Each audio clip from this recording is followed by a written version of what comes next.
teman-teman, kembali lagi di Science Park by Hasni. Semoga teman-teman semua dalam keadaan sehat dan penuh semangat untuk belajar ya.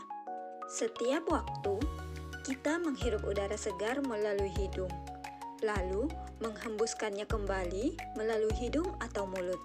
Nah, kira-kira kandungan apa yang terdapat dalam udara hasil pernapasan kita? Untuk mengetahuinya, mari kita lakukan praktikum uji kandungan udara hasil pernapasan. Tujuan praktikum ini adalah memahami organ-organ yang berperan dalam sistem pernapasan, memahami mekanisme inspirasi dan ekspirasi, dan membuktikan adanya karbon dioksida atau CO2 sebagai hasil pernapasan. Dasar teori praktikum ini adalah ketika kita menghembuskan napas, udara yang keluar berbeda dengan udara yang kita hirup. Kandungan karbon dioksida atau CO2 menjadi lebih banyak sekitar 4-5% karena tubuh kita melepaskan sisa hasil pembakaran sel.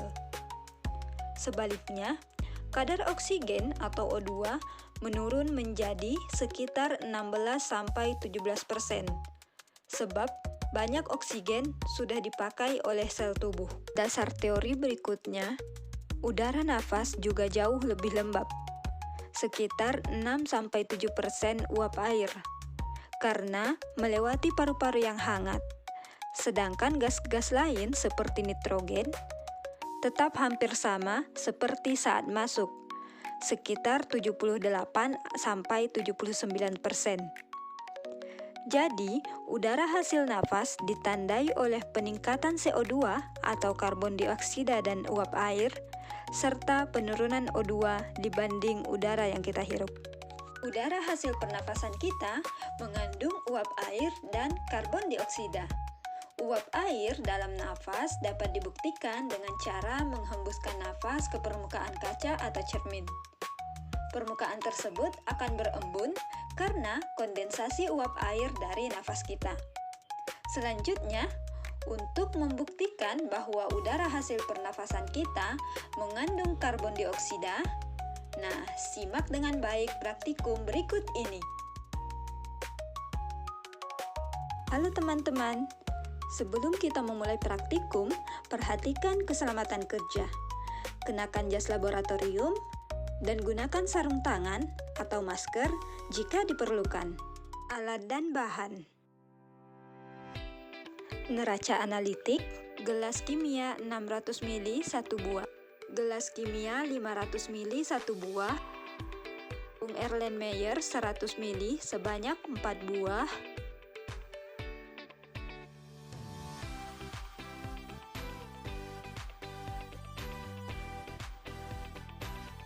corong kaca 1 buah, sedotan 3 buah. Bahan: kapur sirih. Langkah kerja: timbanglah kapur sirih sebanyak 20 gram.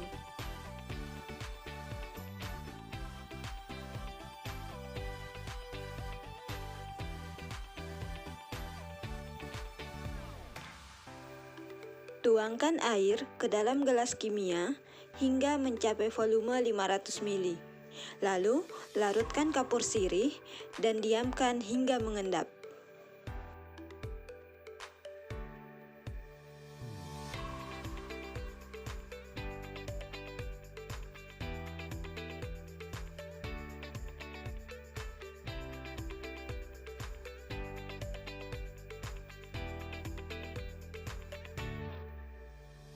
Siapkan 4 buah tabung Erlenmeyer, lalu beri label A, B, C, dan D pada masing-masing tabung.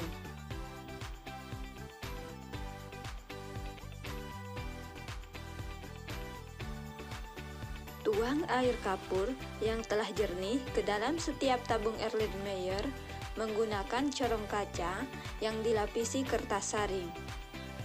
Ulangi prosedur yang sama untuk botol A, B, dan C. Untuk tabung Erlenmeyer D, Gunakan Aquades. Hiruplah udara melalui hidung, tahan beberapa detik, lalu hembuskan menggunakan sedotan ke dalam Erlenmeyer A selama 1 menit dan ke dalam tabung Erlenmeyer B selama 15 detik. Amati perubahannya. Untuk tabung C, aduk larutan menggunakan batang pengaduk selama 1 menit. Amati perubahannya.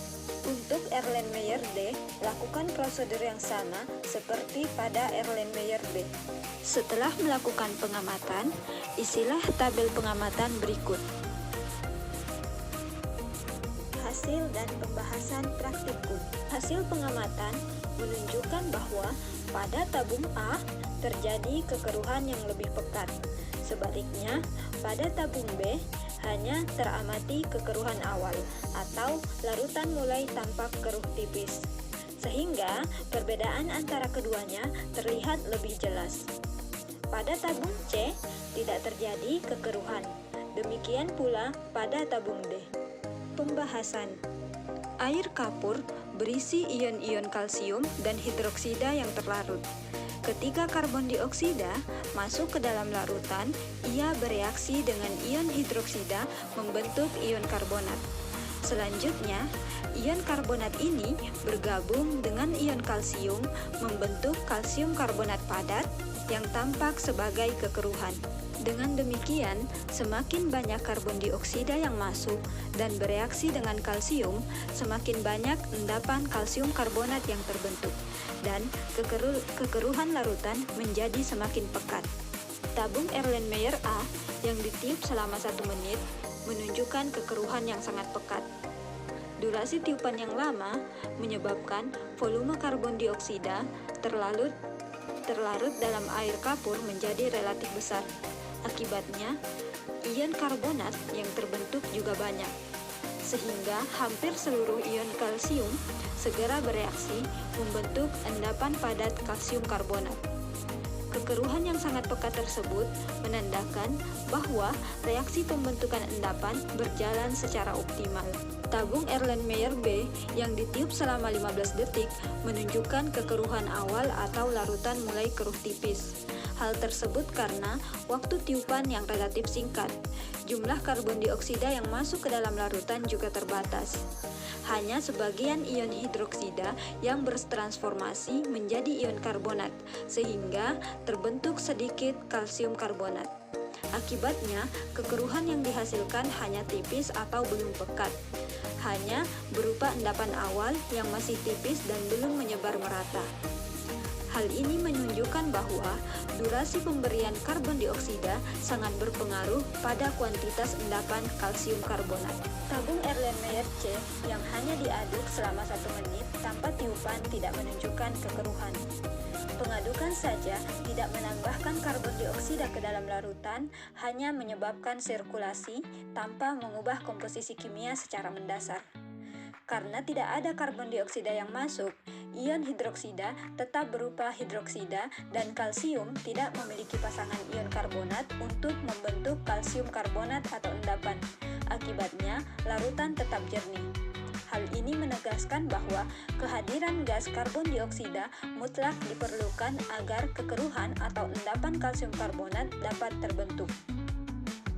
Tabung Erlenmeyer D yang berisi Aquades dan ditiup selama 1 menit tidak menunjukkan kekeruhan, karena Aquades hanya mengandung air tanpa kalsium hidroksida, sehingga ketika karbon dioksida terlarut akan membentuk asam karbonat yang tetap larut sempurna dan tidak membentuk endapan padat. Sehingga larutan pun tetap jernih karena tidak ada ion kalsium untuk bereaksi membentuk kalsium karbonat. Hal ini membuktikan bahwa tanpa kehadiran kalsium hidroksida, karbon dioksida saja tidak cukup menghasilkan kekeruhan. Kesimpulan: kekeruhan terjadi jika air kapur dan karbon dioksida bertemu. Pada tabung A, air kapur yang ditiup selama 1 menit menghasilkan kekeruhan sangat pekat karena cukupnya ion kalsium dan lamanya paparan karbon dioksida. tabung B, air kapur yang ditiup selama 15 detik hanya menghasilkan kekeruhan awal tipis karena durasi tiupan lebih pendek sehingga jumlah karbon dioksida terbatas. Pengadukan tanpa karbon dioksida tidak cukup. Pada tabung C, air kapur diaduk tanpa tiupan karbon dioksida tidak menunjukkan kekeruhan, menandakan bahwa pengadukan saja tidak memicu reaksi pembentukan kalsium karbonat. Karbon dioksida tanpa kalsium hidroksida juga tidak menimbulkan kekeruhan. Pada tabung D, Aquades ditiup karbon dioksida tetap jernih karena tidak ada ion kalsium untuk membentuk kalsium karbonat. Implikasi percobaan. Percobaan ini membuktikan bahwa indikator keberadaan karbon dioksida adalah kekeruhan pada larutan air kapur. Selain itu, intensitas kekeruhan dapat digunakan untuk memperkirakan relatif banyaknya karbon dioksida yang masuk ke dalam larutan. Oke teman-teman, demikianlah pembahasan kita tentang praktikum uji udara hasil pernafasan.